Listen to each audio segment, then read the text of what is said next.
Chronicles TV on air.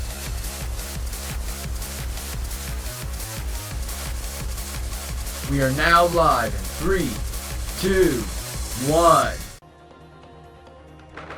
9th January, SS Burya, first class, cabin number 2. Who are you? A Western gentleman. This man looks Russian to me. We heard a woman scream.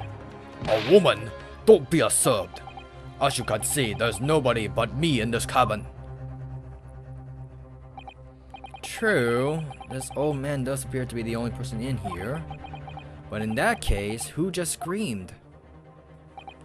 Get out, all of you, now!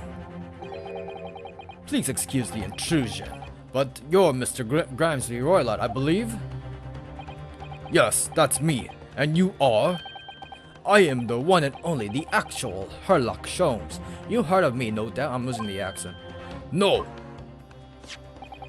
I am the great detective among great detectives. One who adores the cover of a popular magazine, no less. So I assure you, you may trust me completely. The man uses that magazine like a business card. A detective? I do not trust detectives. We distinctly heard a scream emanating from within these walls. But there wouldn't appear to be a lady concealing herself within the wardrobe this time. So might I be bothered to ask you to open that small traveling case? What? Don't be stupid. How could anyone fit in a small truck like that? Well, it's quite fashionable these days, is it not? Traveling inside one's truck. Don't look at me. Huh? Oh my, did you see that? Yeah, the case just shook. Leave, now. Otherwise, I'll call the steward. So this is Cosimo's neighbor? Mr. Grimsby Roylott? There's no doubt about it. The strange Russian man is hiding something. I couldn't agree more. Let's see if we can find some clues before the burly sailor returns. Converse. Last night. Mr. Roylott, we'd like to talk to you about something. No. Oh. I do not want to talk to you. Leave my cabin now.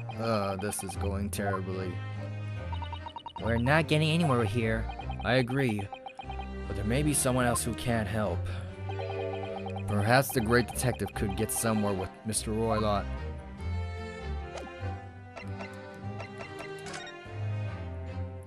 Oh, great, Sherlock Sholmes. Do you have a moment, please, Mr. Sholmes? You need only address me as Sholmes. That's what I just did, isn't it? Well, Mr. Sholmes, what were you doing in there? Why, I was resting, of course. Resting? Indeed, I was contemplating our sea voyage from the confines of the wardrobe list, waiting for the inevitable time that you would need to call my great powers of deduction into service. Oh! And it would seem that the hour is upon us now. The time has come. Am I mistaken? Well, no, actually, you're spot on for once. Observe closely. Our Russian host in the cabin, Mr. Roylott, is clearly trying to hide something. And do you know what is the most effective weapon to use against a Russian hiding a secret weapon? Whatever. Why? The truth, of course. Though it should be pointed out that such methods are not exclusive for the Russians. Right. Can you imagine how the Russian will react when the secret he got so closely is exposed? Would you like to witness it? Oh yes, please. Well then, what you are about to see may well astound you. For I am about to apply my great detective, greatly admired, great deduction to the case.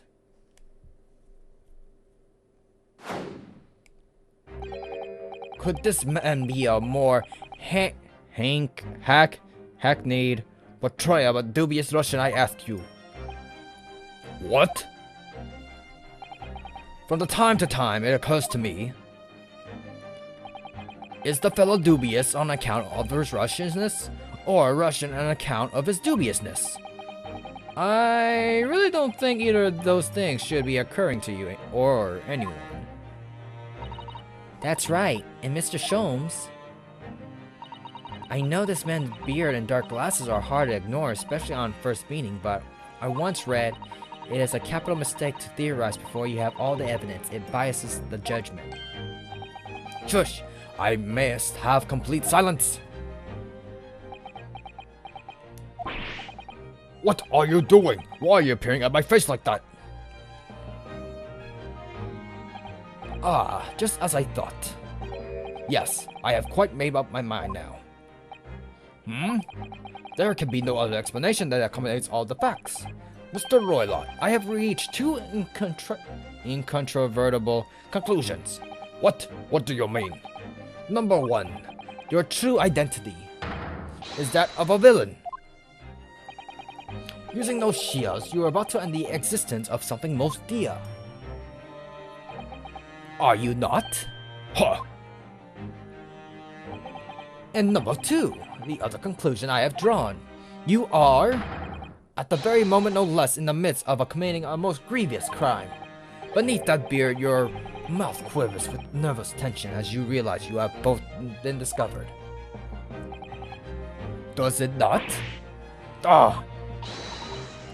Oh, Naruhodo-san, I never imagined I would witness one of Mr. Sholmes' great deductions with my own eyes. That was a great deduction? Nothing can deceive Mr. Sholmes. In a single glance, he can deduce all there is to know about a person. What? What effable twaddle?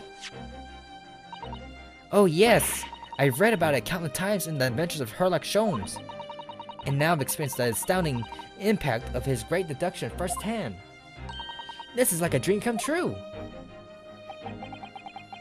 I can hardly believe it, but all the color has drained from Mr. Roylott's face. It looks like somehow both of Sholmes' conclusions were right. How? How could you? How could I possibly know such things? You wish to say? Very well then. I shall elucidate. I shall explain how it was that I arrived at this pair of conclusions. So do I cordially invite you upon a journey of logical discovery. Let us board a train of reasoning. Put plainly, let us work through my deductions together. The great deduction. The game is afoot.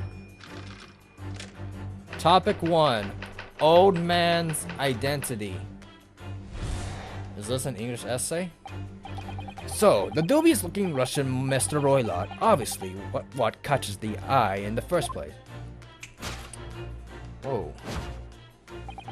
It's the enormous pair of shears in your hand. Now we ask ourselves, what could you possibly want with such an implement? The answer, of course, is staring us in.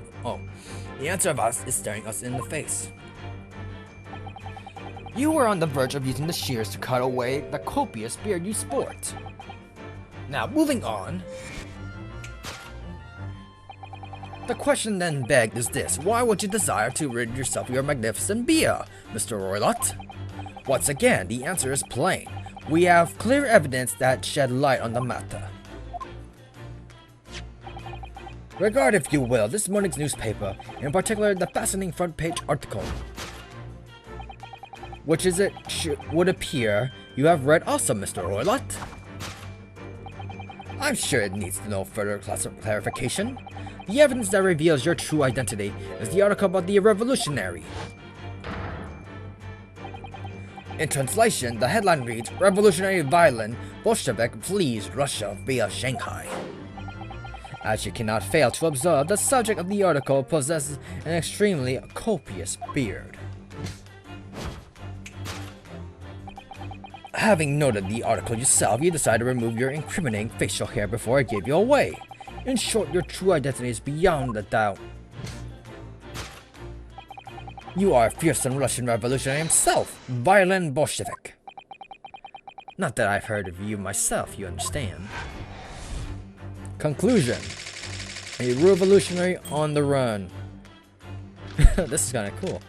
Topic 2. Wrongdoing.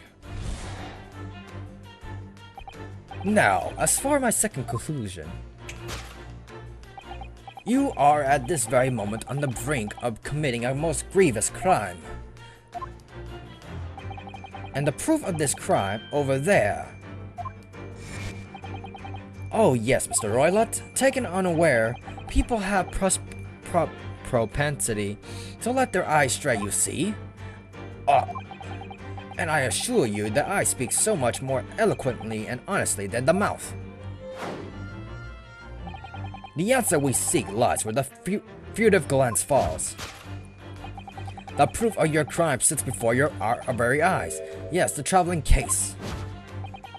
It is time, I think, that the case be opened and its contents laid bare. No, I refuse.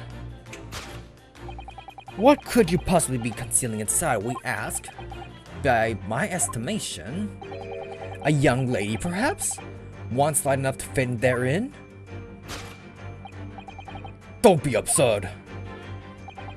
And what, pray, would be the identity of this young lady in this traveling case? Dear me, we are not well suited to a life of crime, are we? You careless coup de l'oeil, I don't know, betrays you. And once again, we need to follow your furtive glance to find the answer. Yes, the reason you refuse to open the traveling case can equally be found on the page in the newspaper. For there is another, most stimulating article. If we turn the fleeing revolutionary to the back page, renowned prima ballerina of the Novovich Ballet disappears from Shanghai. Such a headline can lead us to but one conclusion. Your crime is that of abduction, and according to the article, the young lady's name is Nikolina Pavlova. Kidnapping of a young ballerina. This concludes Sherlock Holmes' great deduction of the Russian enigma. Elementsky. Ski.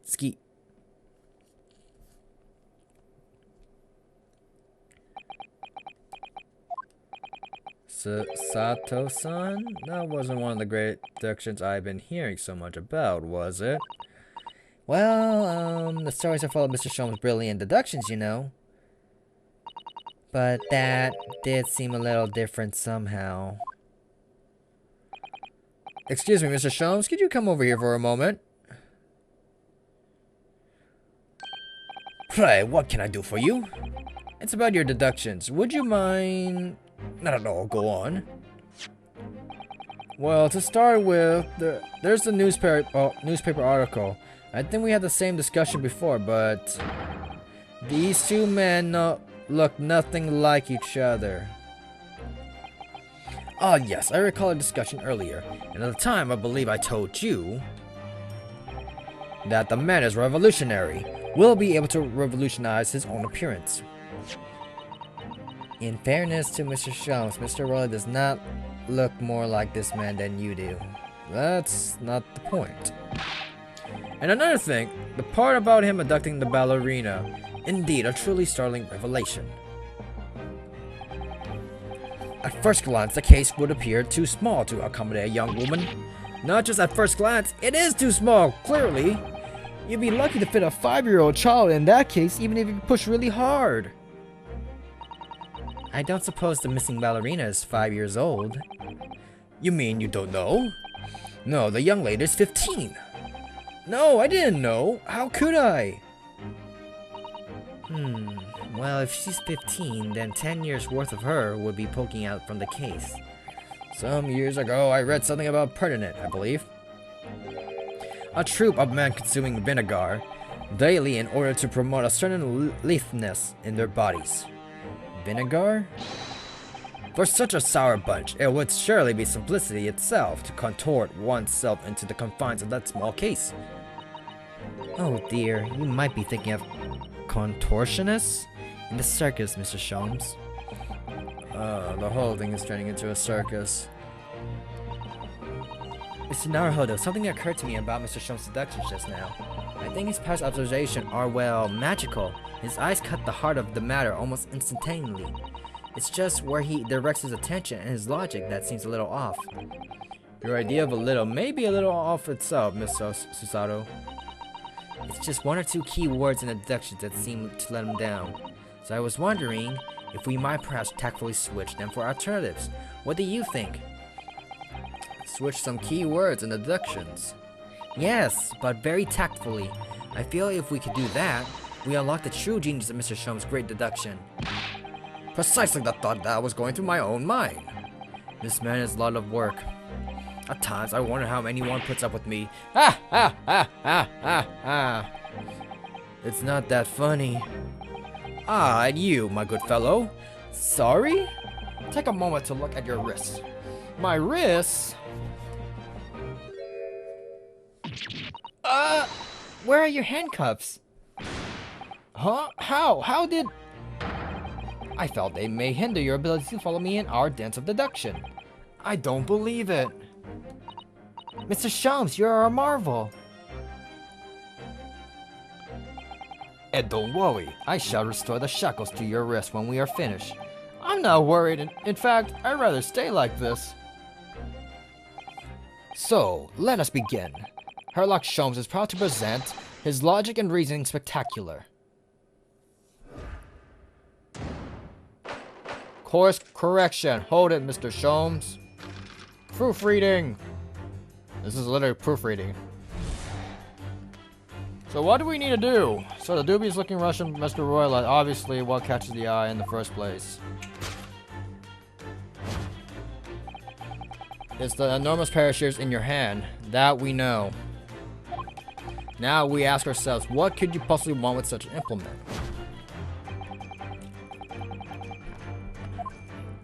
He's staring in the face. You are on the verge of using the shears to cut away the corpus beard. And there it is.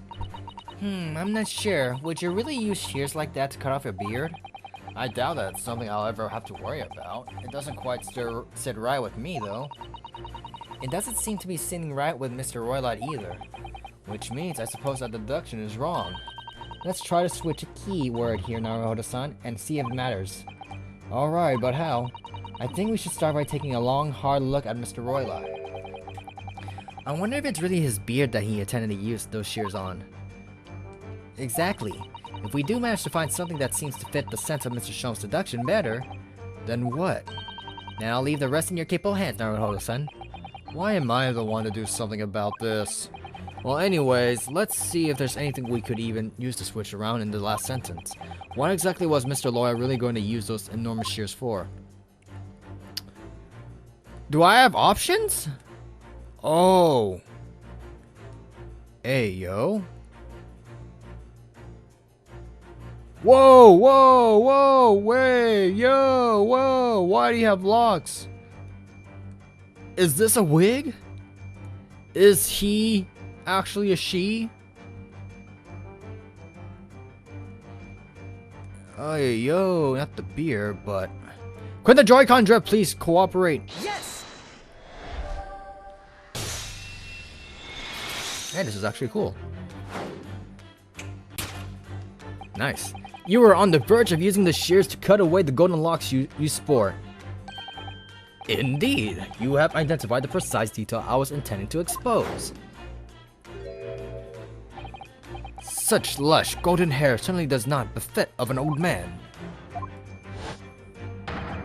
You're not a man at all, you're a woman, and judging from the length and sheen of your hair, one still very much in her youth. Oh no! If only I had managed to cut off my hair, no one would have suspected. The question then begged is this: why would you desire to get rid of yourself those magnificent locks? Once again, the answer is plain. We have clear evidence to shed light on the matter. I'm sure there's no clarification. The evidence that reveals your true identity is the article about the revolutionary. Oh. Well, that was a shock. I had no idea the old man was really a young woman in disguise, did you? What? Why are you staring at me like that? Yes, it was a surprise, Naruhodo-san. You're enjoying this, aren't you? Sorry? You look like you're in your element as you dance around the room deducing the facts with Mr. Sholmes. I'm just doing what we agreed.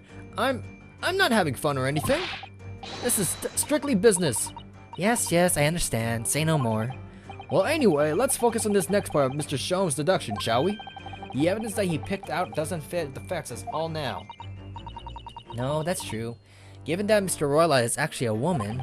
Exactly. He, or rather, she, can't possibly be this merciless revolutionary. I suppose it's the deduction as a whole has taken a different direction now. Yes. Let's switch the evidence for something else. Something that fits the fact as we understand them. For some reason, this woman needed to try hide her identity. I feel as though I've either read or heard about a young woman in a situation that recently. Alright, I'll try to do my best, excuse me. Yes! We can review the scene pressing L.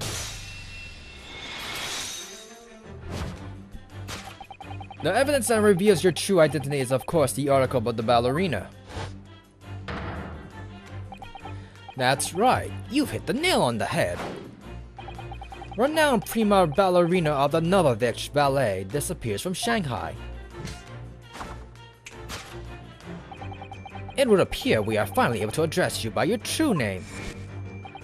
Yes, because your true identity is that of the Novovich Ballet prima ballerina. Miss Nikolina Pavlova.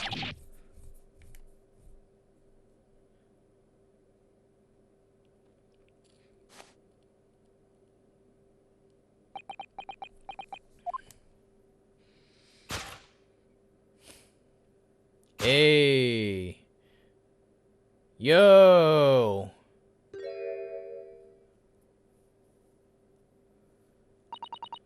You're right. My real name is Nina. I mean Nikolina Pavlova. But please, I beg you, don't tell anyone.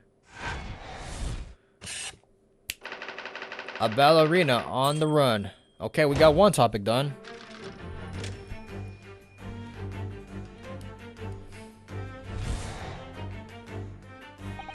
Now, as for my second conclusion,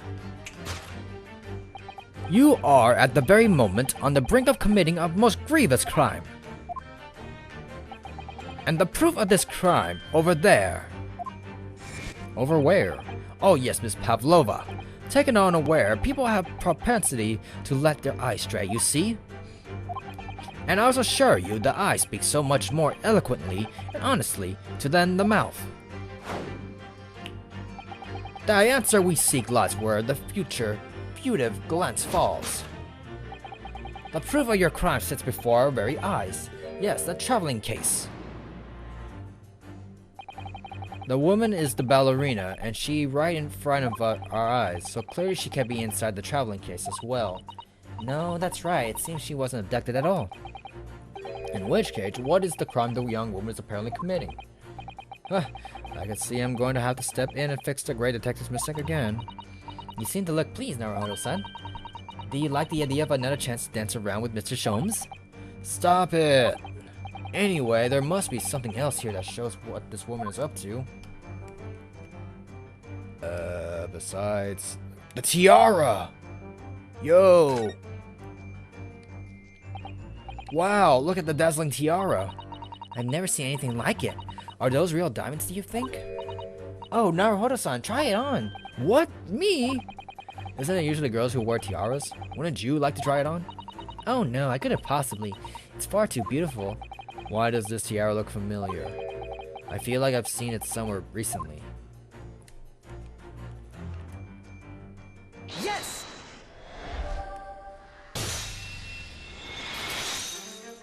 Glad we're not getting, like, penalized for this. Hopefully not. The proof of your crime is surely the tiara. I believe this tiara is worn on the stage by dancers in the Novovich Ballet, is it not? Indeed, it would appear to be the identical to the tiara pictured here in the newspaper article. And if the reporting is to be believed, an item worth 20,000 rubles. In summary, the crime you have committed is theft. No! Yes, you left your ballet troupe unlawfully, taking their precious tiara with you.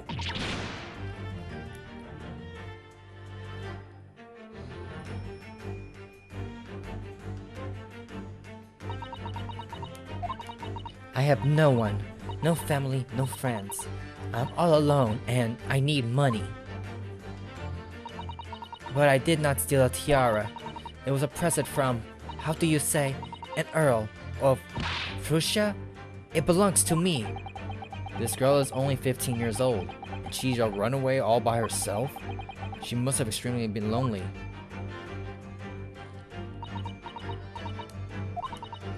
Alright, I will tell you everything.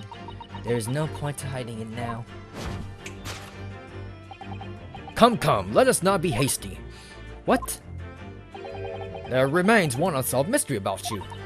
Mystery? What do you mean?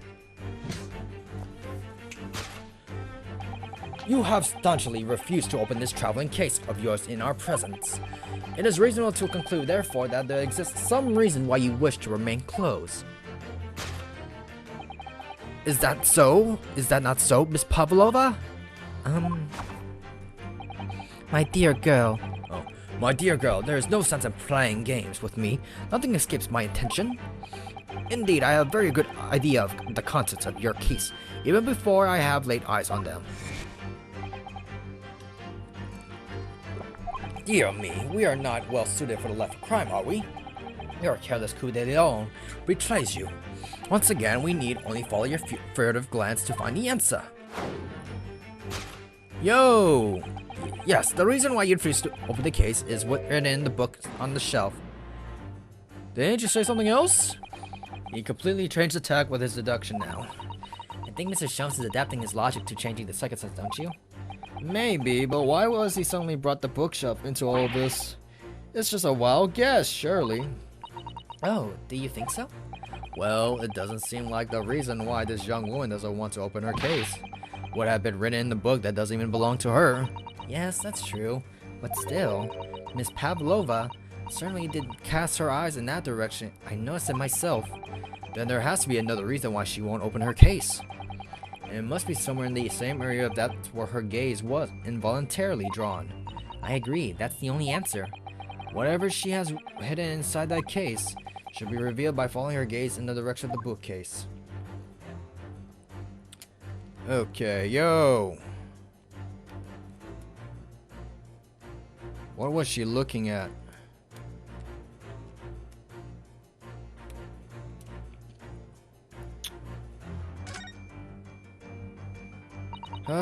The rules of passage for travel aboard at Siberia. Passengers must not keep weapons or other dangerous objects in their cabins. Pets are also strictly forbidden. That! There was exactly the same notice in our cabin too. I wonder what happens if you break the rules. Oh dear, I'm sure the punishment would be severe, Naruto-san. You'd probably be left adrift in the freezing cold ocean, or shut inside a tiny wardrobe for days to end. So I've actually been serving time for weeks now, have I? What is this? This is a charming little picture, isn't it? What is it? Someone climbing a steep mountains? I can barely see. So I'm just assuming it's the warning sign. That's what she looked at. Yes!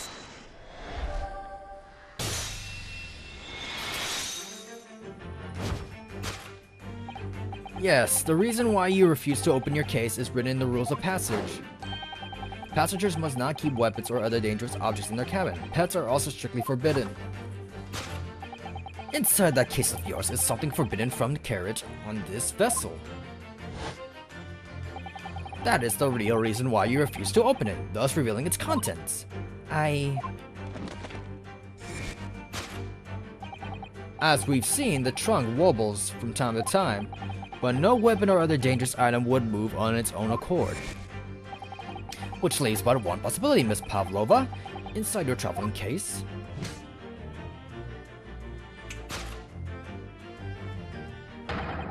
Is the last item listed as forbidden in the vessel rules a passage, a pad, they said it and sank.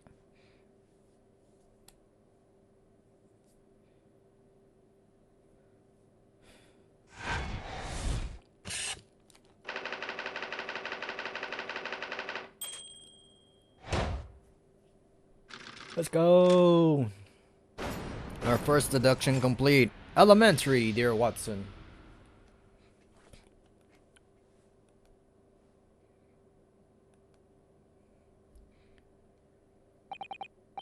So clearly you aren't who you say you were. No, I am not, Grimsy Roylat. My real name is Nikolina Pavlova. Everything you said was correct. You have sung whatever during one of your ballet company's performance in order to escape your homeland. Later that same night, you stole aboard this vessel, which couldn't have been easy. In the Buria is a huge steamship with a vast crew. Could you really have snuck on board without being noticed? In order to obscure your true identity, you somewhat recklessly took the guise of an old gentleman, and you attempted to sever all links with your past by severing your long hair. Yet to a woman, hair is no trifling matter.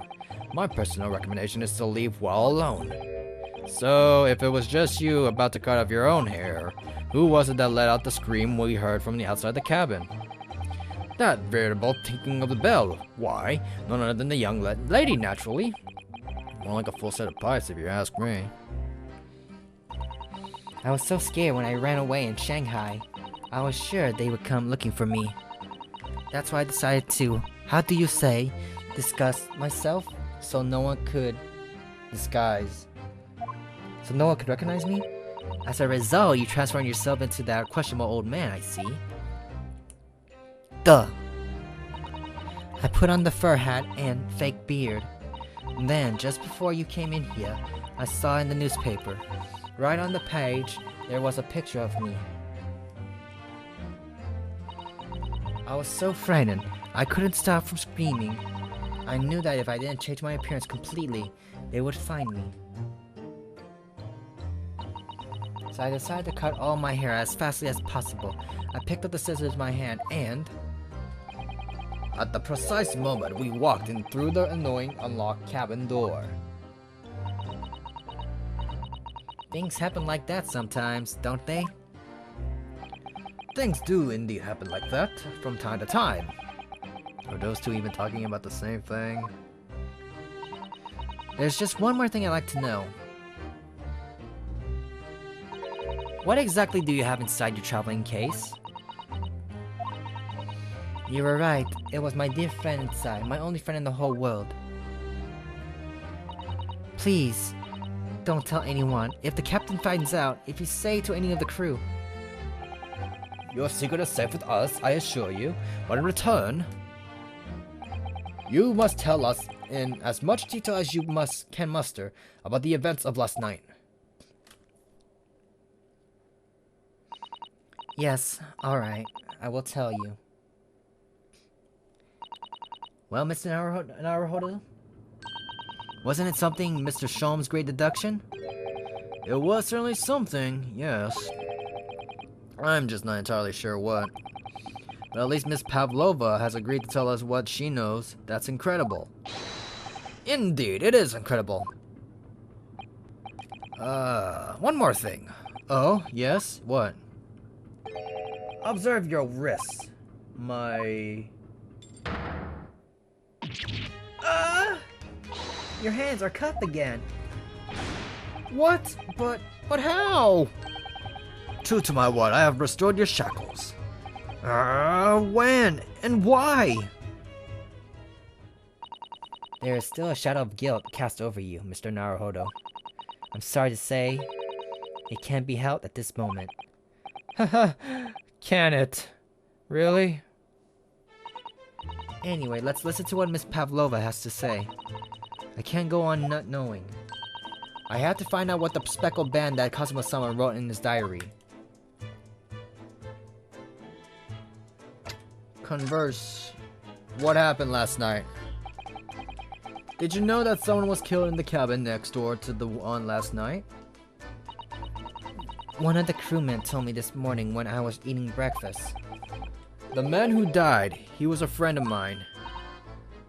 Oh, That's why we're trying to find out what happened. Did you notice anything unusual last night? perhaps you heard a strange noise, for example. Perhaps people talking? Perhaps the ship was absorbed in a wild tempest. Perhaps its steam engine exploded.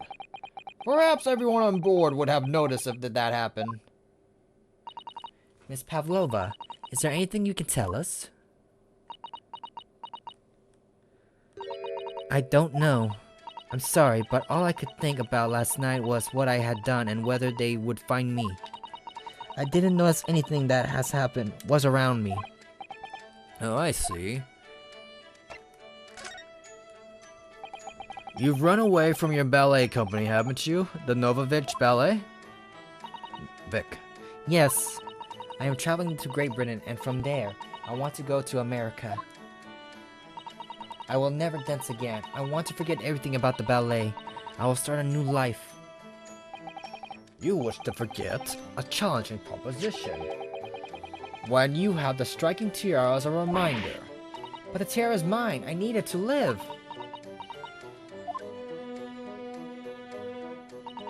I have no money of my own. The Novovich Ballet gives us only a little food and water, and we must dance all over the world. I had to run away. I had no choice. If I stayed, it would have killed me. So you ran away to protect yourself? Yes, and the crew of the ship. They have all been kind to me. They let me come on board and they said I could hide in this cabin. If that is indeed the truth, Miss Pavlova, it creates most intriguing conundrum. Yes, it does. What do you think about it, Mr. Naruhodo? Me? Oh, well, yes, of course. I think we should hear Miss Pavlova's explanation. To what conundrum, I'm not sure, but... the conundrum. Miss Pavlova, allow me to pose you a riddle. According to this newspaper, it was only yesterday that you absconded from the ballet. Now, that being the case, it must have been last night that you boarded this vessel. However, does SS Broya stop by no port last night? That's it, of course. So how is it, pray, that you come to aboard? Now that I think about it, the crewman outside the cabin acted very strangely when we mentioned that. It was just after we asked him about when the occupant of this cabin came aboard. That is not your business. Yeah, you're right. He did seem to be hiding something. An angel descended from the heavens, bringing grace and beauty to the stage. Sorry? What was that? It is how the Russian newspaper described one of my performances. And that is how I came here too. I descended from the heavens because I am an angel. Considering English isn't your mother tongue, your description is very vivid. Mr. Sholmes once said I never can't resist a touch of a dramatic. It means Miss Pavlova is the same. A genius descended from the heavens, bringing grace and beauty to detection. Words once said about myself. A quote from the wonderfully extravagant advertisement of the adventures of Sherlock Sholmes, in fact. Yes, Mr. Showy. Anyway, it doesn't look like Miss Pavlova is going to tell us what really happened. So the friend you mentioned is inside your traveling case, is that right? I don't think animals are allowed on board according to the rules of passage. Oh, please, don't tell. Don't tell any of the crew. If they found my precious... Then the burly Russians would bestir themselves in unison to throw you and your case overboard, no doubt. So reassuring, Mr. Sholmes. But what sort of pet is your friend? A little puppy? It is, isn't it? Maybe an adorable little rabbit? Ah, you credit Russia as a land with small rabbits, do you? Oh, don't they have small rabbits there then? You may very well ask. I have no idea. Ha ha ha. You two are miserable bugglers when it comes to understanding the nature of young ballerina's friends. Isn't it obvious? It must be a chicken. Really? Consider the benefits. A rousing wake-up call, daily fresh eggs, and when advertising strikes, it could satisfy the need of sustenance. So you eat your friends. I'll remember that. Well, it would appear this friend's identity is closely guarded secret, not to be revealed.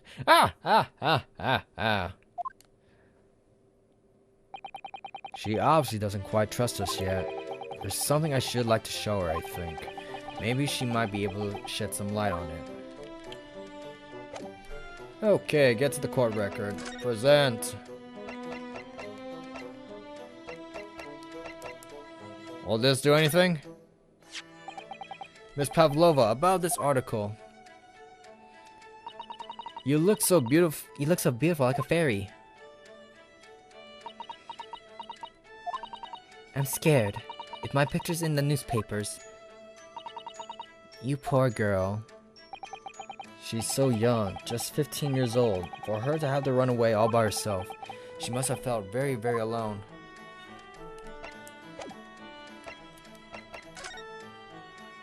Can I examine this? Let me see. Ouch!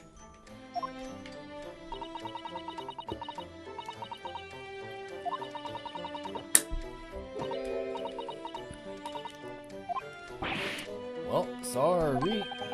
I see you, young man. What vulgar manners do you have? Walking around in young lady's private belongings? Neither shall I allow it. Hypocrite. Can we just examine this place just to see what this place is all about? Did we not just trying to examine the freaking thing? So I guess not. Next! Let's look around a bit, a little bit more. So we're just stuck trying to provide evidence. Gotcha. Present. Let me see what we have here.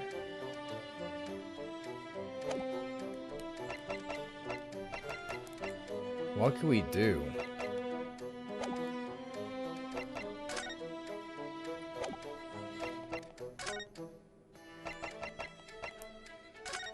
Will this do anything? And he wrote in last night before he died, something a little unusual. It reads, 1:23 a.m. I can hear a faint whistling sound. And then a few minutes later, 1:35 a.m., what looks like some sort of speckled band is dangling from the ventilator grill. A speckled band? I don't understand. It's strange, isn't it? But the ventilator he mentions joins to this cabin, you see. It's up there on the wall.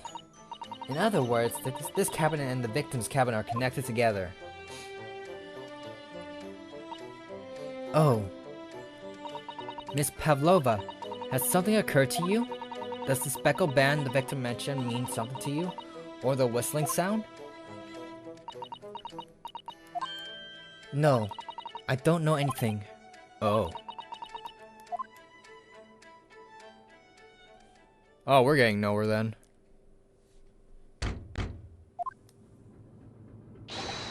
Excuse me, Mr. Roylott. Yes, what? Wow, she's fast. Captain would like to speak with you. You must come to Captain's quarters at once, please.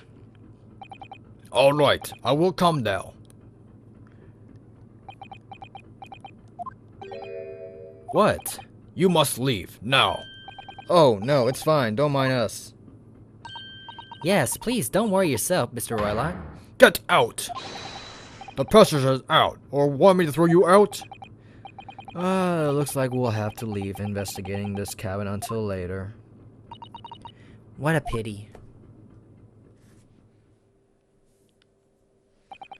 And so we lost our chance. Having still not managed to investigate Miss Pavlova's cabin, we were unceremoniously chased out. That is to say, we were quite literally picked up and thrown into the passageway outside. To be continued. Like, comment, subscribe. Chronicles 6 I'm signing out.